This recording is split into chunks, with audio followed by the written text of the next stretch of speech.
Hello all. In this video, we will see few more examples related with regular expressions. So let us say we want to identify a regular expression for each of the following regular languages, and all these languages will have same alphabet, that is 0. Okay. So the languages have alphabet 0, 1 means all the strings within the languages are made up of zeros and ones. So suppose we are given the first language like this, set of all strings ending in 00. Okay, ending in 00 is what is given to us. Okay, ending in 00. It means that we know what are the last two letters of each string. Each string ends with 0. Okay, each string ends with 00. Now before those two zeros we may not have anything, or we may have any combination of zeros and ones. Okay, and any combination of zeros and ones is denoted as 0 plus 1 bracket star, as we have discussed in the last video. So any combination of zeros and ones will be taken from this, but no matter what you do over here, the last two letters must be 00. So we will be able to accept all strings which end with 00. The next one is set of all strings starting with 1. So what is given to us is the start, right? Every string will start with 1.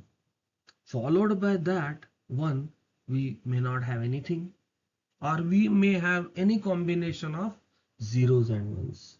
And any combination of zeros and ones is denoted as 0 plus 1 bracket star. Okay. Let's say the third language, set of all strings starting with 0 and ending in 1. Okay. So what we know is the starting letter, and what we know is the ending letter, that is 1. What may fall in between is nothing. So in that case it would simply be 0, 1, or it may be any combination of zeros and ones, and any combination of zeros and ones is denoted as 0 plus 1 bracket star. Okay. The next language is set of all strings containing 101. So what is given to us is we are having a string in which 101 is a substring.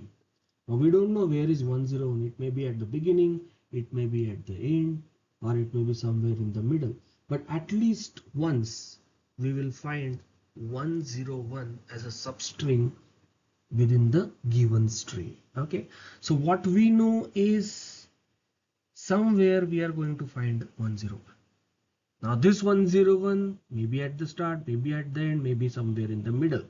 So considering this fact, prior to 101 we may not have anything, or we may have any combination of zeros and ones. Post 101, once we get that 101 substring, after that 101 we may not have anything, or we may have some combination of zeros and ones, right? So that's what it is, right? So any combination of zeros and ones followed by a substring 101 followed by any combination of zeros and ones. The what is most important thing, any combination of zeros and ones is denoted by 0 plus 1 bracket star. The next one is interesting, starting and ending in different letter. What does it mean? It means that if the string starts with 0, it will end with 1. Right? Or if the string starts with 1, then it will end with 0. So if it starts with 0, then I know it is going to end with 1. And if it starts with 0 and ends with 1, in between I can have any combination of zeros and ones. So 0, 0 plus 1 bracket star and 1. Right? Or there is a possibility that it will start with 1 and it will end with 0. And if it starts with 1 and ends with 0, then in between it can have any combination of zeros and ones. There may be nothing, so you take star at 0 times, or you take any combination of zeros and ones. But we know that either this is going to happen or this is going to happen. So what we are going to do is we are going to add a positive sign, which stands for OR. So either you take this or you take this, which starts and ends in a different letter. If it starts with 0, ends with 1. If it starts with 1, ends with 0. Either you have to pick first half or you have to pick second half, depending upon what is the starting letter. Okay. Now the last one is set of all strings containing at least 2 zeros. Right? At least 2 zeros will be there. They haven't said anything like that those 2 zeros will be consecutive.